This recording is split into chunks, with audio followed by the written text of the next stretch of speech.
السلام علیکم ورحمۃ اللہ وبرکاتہ۔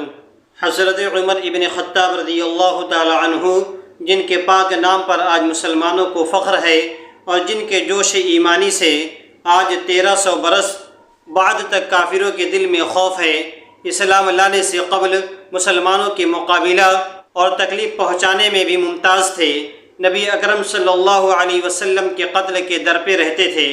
ایک روز کفار نے مشورہ کی کمیٹی قائم کی، کوئی ہے جو محمد صلی اللہ علیہ وسلم کو قتل کر دے۔ حضرت عمر رضی اللہ تعالی عنہ نے کہا، میں کروں گا۔ لوگوں نے کہا کہ بے شک تم ہی کر سکتے ہو۔ عمر رضی اللہ تعالی عنہ تلوار لٹکائے ہوئے اٹھے اور چل دیے۔ اسی فکر میں جا رہے تھے، ایک صاحب قبیلہ زہرہ کے، جن کا نام حضرت سعد بن ابی وقاص رضی اللہ تعالی عنہ ہے، اور بعضوں نے اور صاحب لکھے ہیں، ملے۔ انہوں نے پوچھا کہ عمر کہاں جا رہے ہو؟ کہنے لگے کہ محمد صلی اللہ علیہ وسلم کے قتل کے فکر میں ہوں، نعوذ باللہ۔ سعد نے کہا کہ بنو ہاشم اور بنو زہرہ اور بنو عبد مناف سے کیسے مطمئن ہو گئے وہ تم کو بدلہ میں قتل کر دیں گے؟ اس جواب پر بگڑ گئے اور کہنے لگے، معلوم ہوتا ہے تو بھی بے دین یعنی مسلمان ہو گیا ہے، لا پہلے تجھی کو نمٹا دوں۔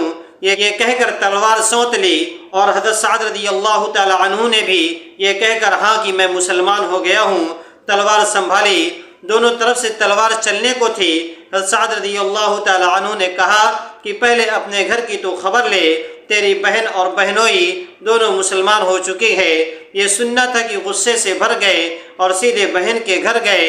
وہاں حضرت خباب رضی اللہ تعالی عنہ کواڑ بند کیے ہوئے ان دونوں میاں بیوی کو قرآن شریف پڑھا رہے تھے۔ حضرت عمر رضی اللہ تعالی عنہ نے کواڑ کھلوائے۔ ان کی آواز سے حضرت خباب رضی اللہ تعالی عنہ جلدی سے اندر چھپ گئے، اور وہ صحیفہ بھی جلدی میں باہر ہی رہ گیا جس پر آیت قرآنی لکھی ہوئی تھی۔ ہمشیرہ نے کواڑ کھولے۔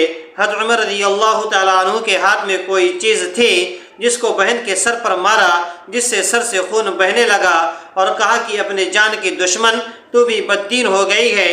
اس کے بعد گھر میں آئے اور پوچھا کیا کر رہے تھے اور یہ آواز کس کی تھی؟ بہنوئی نے کہا کہ بات چیت کر رہے تھے۔ کہنے لگے، کیا تم نے اپنے دین کو چھوڑ کر دوسرا دین اختیار کر لیا ہے؟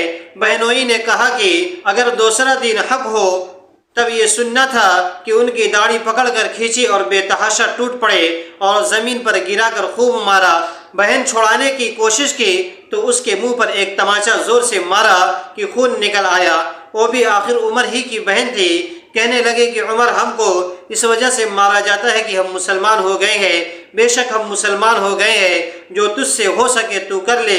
اس کے بعد عمر رضی اللہ تعالی عنہ کی نگاہ اس صحیفے پر پڑی جو جلدی میں باہر رہ گیا تھا، اور غصہ کا جوش بھی اس مار پیٹ سے کم ہو گیا تھا، اور بہن کے اس طرح خون میں بھر جانے سے شرم بھی آ رہی تھی۔ کہنے لگے، اچھا مجھے دکھلاؤ یہ کیا ہے؟ بہن نے کہا، تو ناپاک ہے اور اس کو ناپاک ہاتھ نہیں لگا سکتے۔ ہر چند اصرار کے مگر وہ بے وضو اور غسل کے دینے کو تیار نہ ہوئی۔ عمر رضی اللہ تعالی عنہ نے غسل کیا اور اس کو لے کر پڑھا۔ اس میں سورہ طٰہٰ لکھی ہوئی تھی۔ اس کو پڑھنا شروع کیا اور اننی انا اللہ لا الہ الا انا فاعبدنی واقم الصلاۃ لذکری تک پڑھا تھا کہ حالت بدل گئی۔ کہنے لگے کہ اچھا مجھے محمد صلی اللہ علیہ وسلم کی خدمت میں لے چلو۔ یہ الفاظ سن کر خباب رضی اللہ تعالی عنہ اندر سے نکلے اور کہا کہ اے عمر، تمہیں خوشخبری دیتا ہوں کہ کل شب پنج شنبہ میں حضور اقدس صلی اللہ علیہ وسلم نے یہ دعا مانگی تھی، یا اللہ، ابو جہل بن ہشام یا عمر بن خطاب میں جو تجھے زیادہ پسند ہو اس سے اسلام کو قوت عطا فرما۔ یہ دونوں قوت میں بہت مشہور تھے۔ معلوم ہوتا ہے کہ حضور صلی اللہ علیہ وسلم کی دعا تمہارے حق میں قبول ہو گئی ہے۔ اس کے بعد حضور صلی اللہ علیہ وسلم کی خدمت میں حاضر ہوئے اور جمعہ کی صبح کو مسلمان ہوئے۔ ان کا مسلمان ہونا تھا، کفار کے حوصلے پست ہونا شروع ہو گئے، مگر پھر بھی یہ نہایت مختصر جماعت تھی، اور وہ سارا مکہ بلکہ سارا عرب اس لیے اور بھی جوش پیدا ہوا، اور جلسے کر کے مشورہ کر کے ان حضرات کو ناپید کرنے کی کوشش ہوتی تھی، اور طرح طرح کی تدبیریں کی جاتی تھی۔ تاہم اتنا ضرور ہوا کہ مسلمان مکہ کی مسجد میں نماز پڑھنے لگے۔ حضرت عبداللہ ابن مسعود رضی اللہ تعالی عنہ فرماتے ہیں عمر کا اسلام لانا مسلمانوں کی فتح تھی، اور ان کی ہجرت مسلمانوں کی مدد تھی، اور ان کی خلافت اللہ کی رحمت تھی۔ حضرت عمر رضی اللہ تعالی عنہ کی حالت، حضرت عمر رضی اللہ تعالی عنہ بسا اوقات ایک تنکا ہاتھ میں لیتے اور فرماتے کاش میں یہ تنکا ہوتا، کبھی فرماتے کاش مجھے میری ماں نے جنا ہی نہ ہوتا۔ ایک مرتبہ کسی کام میں مشغول تھے، ایک شخص آیا اور کہنے لگا فلاں شخص نے مجھ پر ظلم کیا، آپ چل کر مجھے بدلہ دلوا دیجئے۔ آپ رضی اللہ تعالی عنہ نے اس کے ایک درہ مار دیا کہ جب میں اس کام کے لیے بیٹھتا ہوں اس وقت تو آتے نہیں، جب میں دوسرے کاموں میں مشغول ہو جاتا ہوں تو آ کر کہتے ہو کہ بدلہ دلوا دو۔ وہ شخص چلا گیا۔ آپ رضی اللہ تعالی عنہ نے آدمی بھیج کر اس کو بلوایا اور درہ اس کو دے کر فرمایا بدلہ لے لو۔ اس نے عرض کیا میں نے اللہ کے واسطے معاف کیا۔ گھر تشریف لائے، 2 رکعت نماز پڑھی، اس کے بعد اپنے آپ کو خطاب کر کے فرمایا اے عمر تو کمینہ تھا، اللہ نے تجھ کو اونچا کیا، تو گمراہ تھا، اللہ نے تجھ کو ہدایت دی، تو ذلیل تھا، اللہ نے تجھے عزت دی، پھر لوگوں کا بادشاہ بنایا۔ اب ایک شخص آ کر کہتا ہے مجھے ظلم کا بدلہ دلوا دو تو اسے مارتا ہے، کل کو قیامت کے دن اپنے رب کو کیا جواب دے گا؟ بڑی دیر تک اسی طرح اپنے آپ کو ملامت کرتے رہے۔ آپ کے غلام اسلم رضی اللہ تعالی عنہ کہتے ہیں میں ایک مرتبہ حضرت عمر رضی اللہ تعالی عنہ کے ساتھ حرا کی طرف جا رہا تھا، ایک جگہ آگ جلتی ہوئی جنگل میں نظر آئی۔ حضرت عمر رضی اللہ تعالی عنہ نے فرمایا شاید یہ کوئی قافلہ ہے جو رات ہو جانے کی وجہ سے شہر میں نہیں گیا، باہر ہی ٹھہر گیا، چلو اس کی خبر لے، رات کو حفاظت کا انتظام کرے۔ وہاں پہنچے تو دیکھا کہ ایک عورت ہے جس کے ساتھ چند بچے جو رو رہے ہیں اور چلا رہے ہیں، اور ایک دیگچی چولہے پر رکھی ہے جس میں پانی بھرا ہوا ہے اور اس کے نیچے آگ جل رہی ہے۔ انہوں نے سلام کیا اور قریب آنے کی اجازت لے کر اس کے پاس گئے اور پوچھا کہ یہ بچے کیوں رو رہے ہیں؟ عورت نے کہا بھوک سے لاچار ہو کر رو رہے ہیں۔ دریافت فرمائے اس دیگچی میں کیا ہے؟ عورت نے کہا کہ پانی بھر کر بہلانے کے واسطے آگ پر رکھ دی ہے، ذرا ان کو تسلی ہو جائے اور سو جائے۔ امیر المؤمنین عمر رضی اللہ تعالی عنہ کا اور میرا اللہ ہی کے یہاں فیصلہ ہوگا کہ میری اس تنگی کی خبر بھی نہیں لیتے۔ حضرت عمر رضی اللہ تعالی عنہ رونے لگے اور فرمایا کہ اللہ تجھ پر رحم کرے، بھلا عمر کو تیرے حال کی کیا خبر ہے؟ کہنے لگے وہ ہمارے امیر بنے ہیں اور ہمارے حال کی خبر بھی نہیں رکھتے۔